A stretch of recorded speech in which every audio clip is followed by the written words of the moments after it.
Ce soir, branlette.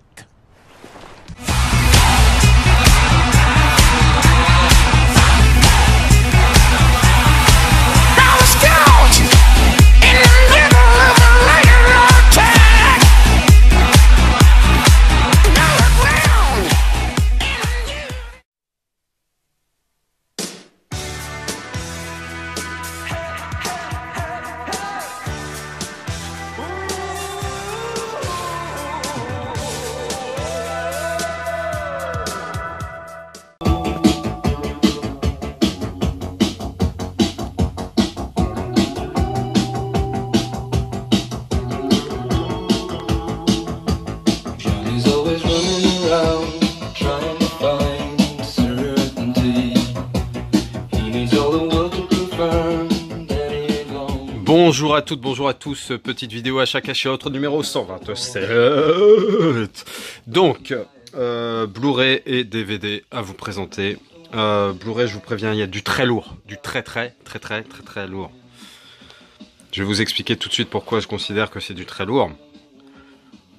C'est que ça, c'est un de mes films cultes, comédie US, hein, Gary et Wyatt, une créature de rêve, Code Lisa, ensuite c'est devenu une série également.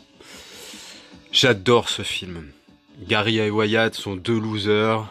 Tout le monde se fout de leur gueule. Ils sont à côté de la plaque pour se fringuer, pour aborder les nanas. Bref, ils ont tout faux. Et il y a deux mecs qui leur pourrissent la vie. Dont Robert Downey Jr. quand même, si vous vous souvenez. Hein, qui joue un des beaux gosses, en gros, et qui, eux, tout leur réussit. Et ils vont mettre, en fait... Ils sont assez forts en informatique et ils vont mettre leurs compétences ensemble pour créer en fait cette créature de rêve, cette Lisa, qui au-delà de réaliser un peu leur fantasme, on va dire, va surtout leur apprendre la vie. Et donc c'est un film que j'adore, que j'ai vu 15 ou 20 fois. Franchement, ouais, c'est sûr. Et là, j'ai pas pu résister parce que je l'ai trouvé en Blu-ray, putain. Ça, c'est bon, ça. Donc, Weird Science, hein, le titre original. Il y a bien la piste française. Je sais pas si on va le voir. De toute façon, le temps que ça fasse le point, la vidéo sera finie. Donc, on va pas insister. Bill Paxton, qui joue dedans. Enfin, bref.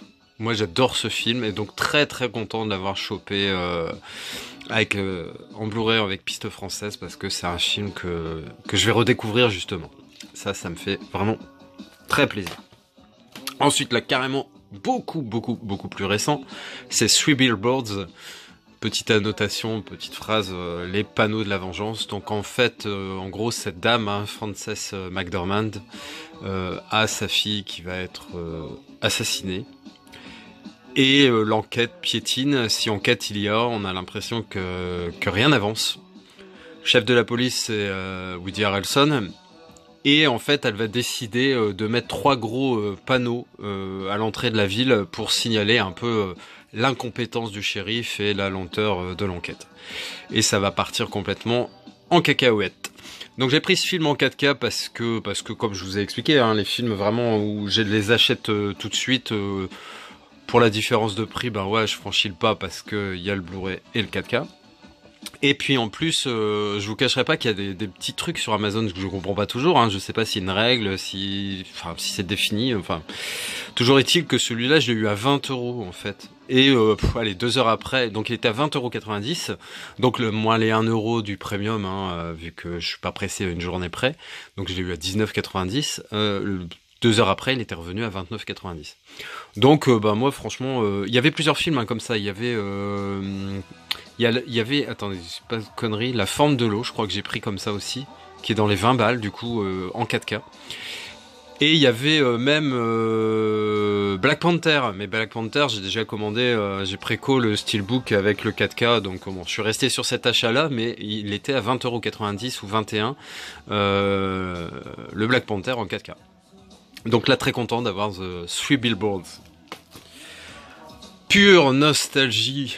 Film trouvé en Belgique il y a une grosse semaine maintenant. Le Lagon Bleu, avec Brooke Shields et Christopher Atkins. Alors moi, Ce film-là, déjà, bon, je l'ai vu plusieurs fois et j'avais vachement bien aimé. C'est assez rigolo parce que le cinéma dans ma ville, hein, il y en a qu'un, il s'appelle le Palace. Et pendant très très très longtemps avant qu'il y ait les nouveaux propriétaires, en fait, il y avait un cadre qui représentait justement une scène du Lagon Bleu. Et pour moi, voilà, le Lagon Bleu, c'est typique de ce cinéma à cette époque-là où j'y étais toujours fourré d'ailleurs, hein, parce que j'y vais finalement beaucoup moins qu'avant. Quand j'étais adolescent et gamin, j'y allais quasiment tous les mercredis et le dimanche si j'avais de la chance. Donc là, en gros, les deux gamins, ils vont se retrouver naufragés, seuls sur une île. Ils vont devoir se débrouiller, donc ils sont gamins, hein. Ils sont seuls sur une île avec un cuisinier au départ, hein, le cuisinier du bateau qui est avec eux, qui a survécu également, mais il va vite les laisser seuls et il va se passer plein de choses. Est-ce qu'ils vont déjà s'en sortir, se débrouiller sur cette île sauvage, hein, quand même, pas très hospitalière, et vont-ils être secourus? Un peu un seul au monde en couple, mais franchement, ouais, le Lagon Bleu, terrible. Je crois qu'il y a eu un remake avec Mila Jovovich, mais bon, pour l'instant, il me branche pas plus que ça. Et là, je l'ai trouvé à un prix super intéressant en Belgique, neuf, hein, je crois à 5 ou 6 euros. Et je l'avais jamais revu, je l'avais jamais eu l'objet dans les mains. Donc très content. Toujours en Belgique, dans un cash converteur, mais le logo est pas le même que chez nous. Enfin bon, bref. Ça doit être quand même la même chaîne, je pense. Enfin, quoique non, pas nécessairement. Bref. Donc Fargo, j'ai adoré cette saison 1. Il paraît que la 2 est pas terrible et la 3 par contre est bien, avec Ewan McGregor si je ne m'abuse. Et là c'est avec Billy Bob Thornton notamment et Monsieur Freeman. C'est vraiment... c'est la saison, je pense, qui est quand même la plus proche du film des frères Cohen.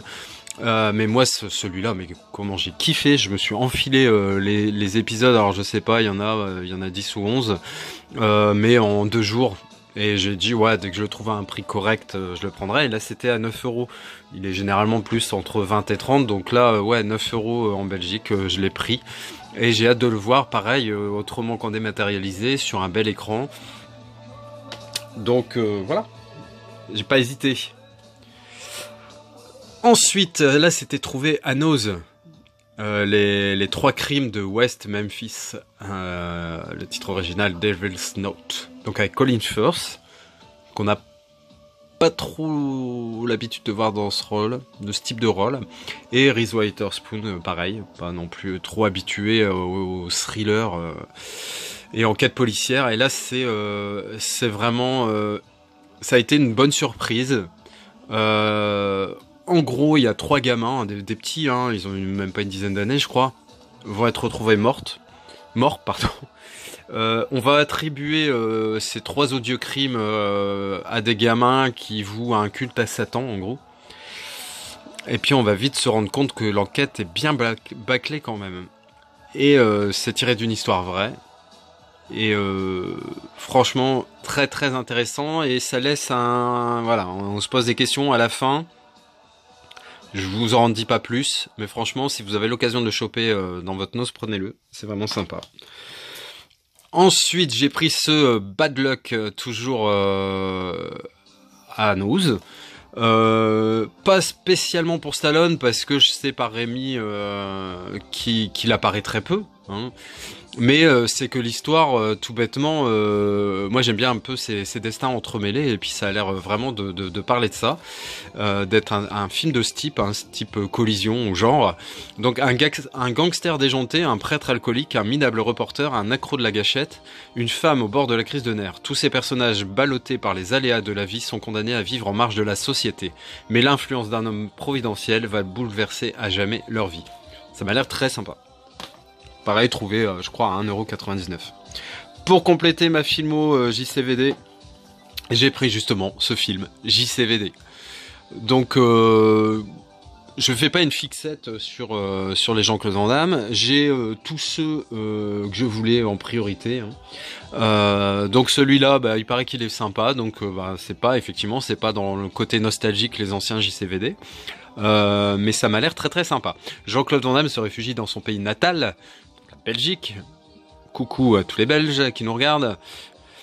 pour échapper à des problèmes fiscaux, juridiques et familiaux. Mais alors qu'il rentre dans un bureau de poste, des coups de feu retentissent, le rideau de fer se referme. Pour JCVD, la journée va être longue, très longue. Ça m'a l'air sympa. Et ensuite, j'ai pris Universal Soldier parce que c'était une version différente, une édition collector de celle que j'avais, avec un boîtier gris-argent, hein, un DVD de bonus, enfin bref, une édition beaucoup plus complète que ce que j'avais. Donc bah, franchement, 1,90€, j'ai franchi pas également pour cet Universal Soldier.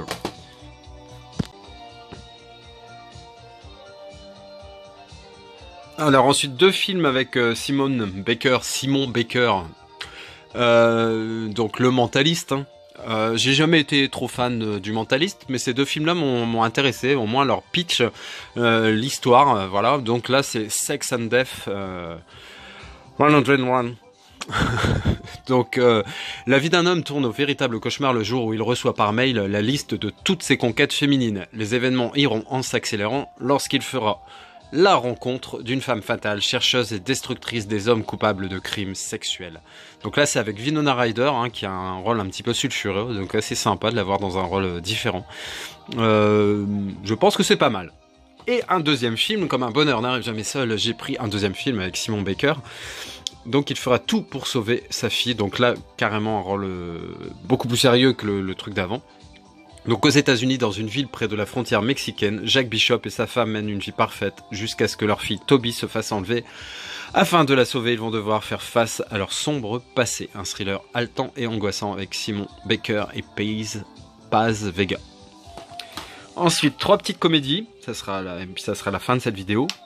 Donc, Alarme totale, je ne sais pas quoi en attendre, hein, ce bus de collégiens, de fac, hein, célèbre, les school bus jaunes, hein, qu'on voit...